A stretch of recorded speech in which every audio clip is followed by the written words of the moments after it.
स्वातंत्र्य दिवसाच्या तुम्हा सगळ्यांना हार्दिक शुभेच्छा. आज स्वातंत्र्य दिनानिमित्त प्रमुख पाहुणे म्हणून सनराइज इंग्लिश मीडियम स्कूल येथे माननीय श्री डॉक्टर गणेश सव्वालाखे, मानसोपचार तज्ज्ञ व विदर्भ प्रदेश अध्यक्ष महाराष्ट्र योग शिक्षक संघटना यांना घेऊन येत आहेत.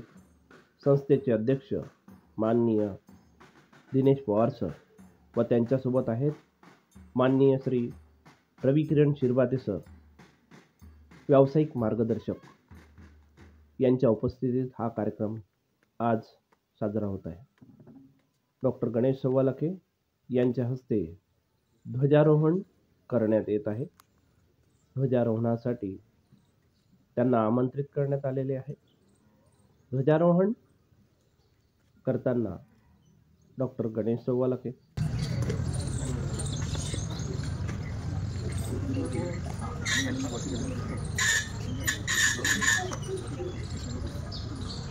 यानंतर राष्ट्रगीत झाले. राष्ट्रगीतानंतर संपूर्ण पाहुणे मंडळींचे स्वागत करण्यात आले व त्यानंतर डॉक्टर सव्वालाखे यांचे विशेष मार्गदर्शन सगळ्या विद्यार्थी व पालक वृंदांना देण्यात आले. स्वातंत्र्य दिनाच्या सगळ्यांना हार्दिक हार्दिक शुभेच्छा. 77 वर्ष कंप्लीट होऊन गेलेत स्वातंत्र्याला. आता आपण 78व्या वर्षात पदार्पण केलेले आहे. माननीय व्यासपीठ, त्यानंतर संपूर्ण इथे जे पालक वर्ग जमलेले आहेत त्यांचं पण मनापासून स्वागत. आज तुम्ही इथे आलेले आहात या पावन दिवशी.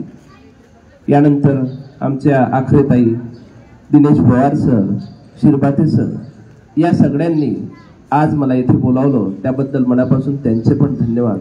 आणि तुम्ही माझ्या जे पुण्यात बसलेले आहात ते आज मला प्रत्यक्ष अप्रत्यक्षरित्या ऐकणार आहात, त्या सगळ्यांचं मनापासून स्वागत करतोय. तर तुमचं जोरदार एक वेळा स्वतःसाठी टाळ्या वाजवून स्वागत करा. जितना जोर हथेलियों में, जितना जोर है हथेलियों में, उतनी जोरदार तालियां बजाओ दोस्तों. एक ताली. तरी पण काही पालक वर्ग बघतोय मी की टाळ्या वाजवण्यात कंजूसी करतायत. इकडे विद्यार्थी मित्र पण कंजूसी करतायत. वाजवा. महत्वाची गोष्ट, आज 77व्या स्वातंत्र्य दिनानिमित्त आपण इथे सगळेजण जमलेलो आहोत. या पावन दिवशी आणि या पावन वेळेवर आज मी तुमच्या पुढ्यात समक्ष आलेला आहो. हा वेळ, हा काळ माझ्या आयुष्यात पुन्हा परत येणार नाही आणि तुमच्याही आयुष्यात परत पुन्हा येणार नाही. त्यामुळे या संधीचं सोनं करून घ्या, या क्षणाचं सोनं करा. भारत माता की, भारत माता की, भारत माता की. विद्यार्थ्यांनो, हाच हौसला, हाच बुलंद आवाज आपला पोहोचला पाहिजे प्रत्येक कानापर्यंत, प्रत्येक व्यक्तीपर्यंत. आणि येणाऱ्या काळाचे आपल्याला भविष्यामध्ये चांगले नेतृत्व करणारे विद्यार्थी व्हायचं आहे, विद्यार्थिनी व्हायचं आहे. देशाला प्रगतीपथावर नेण्यासाठी आपल्यालाच कार्य करायचं आहे. एक महत्वाची गोष्ट की आपण दिवसेंदिवस बघतोय की मुलांच्या वेगवेगळ्या समस्या वाढत चालल्या आहेत. आई वडिलांच्याही समस्या आहेत. आज सगळ्यात महत्वाची गोष्ट, आई वडिलांना माझी एक रिक्वेस्ट राहील, मुलांना टिफिन पाठवायचा असेल तर त्यांनी प्लास्टिकचा डब्बा न देता त्यांना स्टीलचा डब्बा द्यावा. प्लास्टिकच्या बॉटलमध्ये पाणी न देता त्यांना स्टीलच्या बॉटलमध्ये पाणी द्यावं. का द्यावं हे महत्वाचं बघतोय आपण. बघतोय की अशा बऱ्याचशा गोष्टी बघतोय की ज्या गोष्टीमुळे विद्यार्थ्यांचं वय, मॅच्युरिटी एज जे कमी झालेलं आहे. पहिलेची जी महिला होती, मुलगी होती, तिला मॅच्युरिटी केव्हा यायची? 14, 15, 16 मध्ये यायची. आज आपण बघतोय की 8, 9, 10 वर्षात येते. तुम्हाला काय वाटतंय की ही मॅच्युरिटी येण्याचं प्रमाण टीव्ही पाहण्यामुळे झालंय? नाही. तुम्हाला काय वाटतंय काही खेळल्यामुळे? नाही. पण आपण दिलेल्या चुकीच्या गोष्टींमुळे मुलांमध्ये हे अकाली मॅच्युरिटी येत आहे, कमी वयात येत आहे. मग याचाच परिणाम काय होत आहे? याचाच परिणाम होत आहे की वयाच्या 30-35 मध्ये त्यांच्या मेन्सेस वगैरे थांबत आहे. तर आपल्याला त्यांचं वय जर वाढवायचं असेल मुलांचं, तर लहानपणापासून एकच गोष्ट लक्षात ठेवायची. आपण म्हणजे माझे पालक बंधू जे आहेत इथे, यांचा जेव्हा जन्म झाला होता किंवा माझा जेव्हा जन्म झाला होता तेव्हा माझ्या आईने कुठल्याच प्लास्टिकच्या बॉटल मधून दूध पाजलं नव्हतं. लक्षात घ्या काय म्हणतो तर, येणाऱ्या पिढीला तुम्हाला वाचवायचं आहे, येणाऱ्या लोकांना तुम्हाला वाचवायचं आहे. आई वडील इथं जेवढे काही आई वडील मला बघतायत, जर इथे 500 लोक असतील तर हा मेसेज कमीत कमी 5 लाख लोकांपर्यंत गेला पाहिजे, हा विचार तुम्ही करा. कारण यामुळे बऱ्याचशा समस्या निर्माण होत आहेत. आपली 8 वर्षाची मुलगी ती मॅच्युरिटी मध्ये येत आहे, 9 वर्षाची मुलगी मॅच्युरिटी मध्ये येत आहे. मॅच्युरिटी मध्ये येणं म्हणजेच काय, किती नवीन गर्भधारणा धारण करू शकते एवढी सक्षम झालेली आहे, पण तिचं वय काय, तिची हाईट काय, हाईट पण वाढत नाही. म्हणून माझं आग्रहाची विनंती राहील की घरामध्ये जर फ्रीज असेल तर त्याला बंद करून ठेवा. मी डॉक्टर गणेश शेवालाके सुद्धा माझ्या घरामध्ये फ्रीज वापरत नाही. माझ्या घरामध्ये मी फ्रीज वापरत नाही, थंडगार पाणी पित नाही, प्लास्टिकच्या बॉटल मधलं सुद्धा पाणी पित नाही, इव्हन प्लास्टिकच्या कपातला चहा सुद्धा पित नाही. जर आपल्याला भावी पिढीला वाचवायचं असेल तर मुलांना प्लास्टिकच्या बाउलमध्ये थंडगार श्रीखंड सुद्धा देऊ नका. द्यायचंच असेल तर स्टीलच्या भांड्यातलं द्या. तुम्हाला फ्रीज मध्ये बर्फच द्यायचा आहे मुलांना तर स्टीलच्या भांड्यामध्ये ठेवलेला बर्फ द्या, पण प्लास्टिकच्या भांड्यामधला बर्फ देऊ नका. यामुळे वेगवेगळ्या प्रॉब्लेम, वेगवेगळ्या समस्या निर्माण होतात. जसं लहान वयातले मुलगी, तिला जर 3ऱ्या दिवसापासून जर प्लास्टिकच्या बॉटल मधलं जर दूध देण्यात येत आहे, तर जेव्हा जेव्हा प्लास्टिक गरम होतं आणि थंड होतं, दोन्ही कंडिशन मध्ये इस्ट्रोजन नावाचं लेडीज हार्मोन सिक्रेट होतं, महिला संप्रेरक असतं, हार्मोन असतं, आणि याचं दिवसा गणिक रोजच्या दिवसाला तुम्ही डोस टाकताय शरीरामध्ये, त्याला वाचवा. म्हणजेच फ्रीज मधून ज्या ज्या वस्तू निघतात त्या त्या तो वाचवाच. प्लस प्लास्टिक जेव्हा जेव्हा गरम होतं, थंड होतं, दोन्ही कंडिशन मध्ये इस्ट्रोजन नावाचं लेडीज हार्मोन सिक्रेट होतं, त्यापासून सुद्धा मुलांना वाचवा.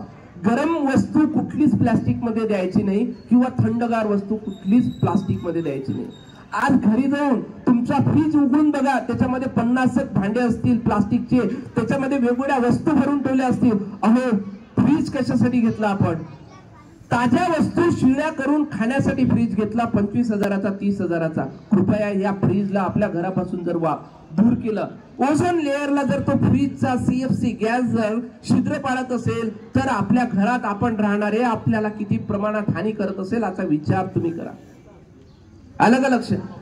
तर वेगवेगळ्या गोष्टी, आणि हेच हार्मोन, लेडीज हार्मोन ह्या मुलांमध्ये जर गेलं तर लेडीज हार्मोन जर मुलांमध्ये जाईल तर तो काय होईल, फेमिनाईन होईल. लग्न केल्यानंतर त्याला सुद्धा मुलं बाळ होणार नाहीत. मग आपण काय करतोय? म्हणून आपल्या मुलांना पण प्लास्टिकच्या भांड्यांपासून वाचवा. प्लास्टिकच्या वेगवेगळे ज्या ज्या ठिकाणी प्लास्टिक मध्ये आता श्रीखंड येतं, कढी येतं, मोठमोठ्या हॉटेलमध्ये जातो आपण तर प्लास्टिकच्या भांड्यामध्ये खातो. खाणं टाळा. मागा, दुकानदाराला मागा, ऑर्डर करा की मला स्टीलच्या भांड्यामध्ये दे. नाही देत तर आपण तिथे जेवण नाही करायचं. अशा पद्धतीने अवेअरनेस करा विद्यार्थी मित्रांनो आणि माझ्या सुज्ञ आई वडील मित्रांनो, कारण ही काळाची गरज आहे. आज आपण आपल्या मुलांना वेगवेगळ्या म्हणजे चुकीच्या पथावर नेत आहोत असं लक्षात ठेवा. आणि आज आपण बघतोय की वयाच्या 30 पर्यंत आपण मुलाचं लग्न करून देत नाही. त्या मुलीचं वय सुद्धा 35 पर्यंत येऊन जातं तरी तिचं लग्न होत नाही. जर ही इन्फर्टिलिटीची प्रॉब्लेम किंवा अर्ली मॅच्युरिटीची जर प्रॉब्लेम जर ह्या मुलींमध्ये आली, म्हणजे 8व्या-9व्या वर्षात जर तिला महावारी जर आली तर ती 35 मध्ये थांबते, आणि 30-35 मध्ये जर तिचं लग्न करून दिलं तर तिला मुलंबाळ होणार नाही. मग लाखो करोडो रुपये आपण खर्च करतो तरी रिझल्ट येत नाही. तर म्हणून त्यासाठी काय करायचं, प्लास्टिक जेवढं काही आपल्या घरातून हद्दपार करता येतं तेवढं करा. आज आपण त्यांच्यामध्ये जर ही जागृती केली तर निश्चितच आपण भावी पिढी चांगली घडवू शकतो. तर हा नियम फॉलो करा आणि आपलं आयुष्य सुखर आणि समृद्ध करा. माझा नंबर कोणालाही लागला तर दिनेश पवार सरांकडे आणि येथील प्रशासनाकडे आहे. त्यांना फ्री ऑफ कॉस्ट मार्गदर्शन करेल. आणि सोबतच जर आपल्याला आणखी हेल्दी टिप्स जर ऐकायच्या असतील तर बिरसा मुंडा सभागृह येथे रविवारी 11:30 वाजता वाघापूर रोड या ठिकाणी आपला एक मार्गदर्शन प्रोग्राम असतो. त्या प्रोग्रामला तुम्ही पालक वर्गांनी येऊ शकता. डिटेल इन्फॉर्मेशन मी तुम्हाला तिथे देऊ शकतो. धन्यवाद. मला इथे व्यासपीठाने आणि त्यातल्या त्यात सनराइज इंग्लिश मीडियम स्कूलच्या प्रेसिडेंट दिनेश पवार सर यांनी इथे बोलण्याची संधी दिली. येथील स्टाफ, येथील शिक्षक, येथील विद्यार्थी, येथील पालक वर्ग या सगळ्यांनी मला ऐकून घेतलं, त्याबद्दल त्यांचे मी मनापासून धन्यवाद व्यक्त करतोय आणि माझ्या वाणीला इथेच विराम देतोय. धन्यवाद. चॉकलेट, पिझ्झा, बर्गर आणि इतर पाणी या संदर्भात आणखी विशेष जाणून घ्यायचं असेल तर माझे पुढील व्हिडिओ बघत राहा. व्हिडिओ आवडल्यास आपल्या मित्रमैत्रिणींना शेअर करा आणि या चॅनलवर नवीन असाल तर लाईक, सबस्क्राईब आणि शेअर करा. धन्यवाद.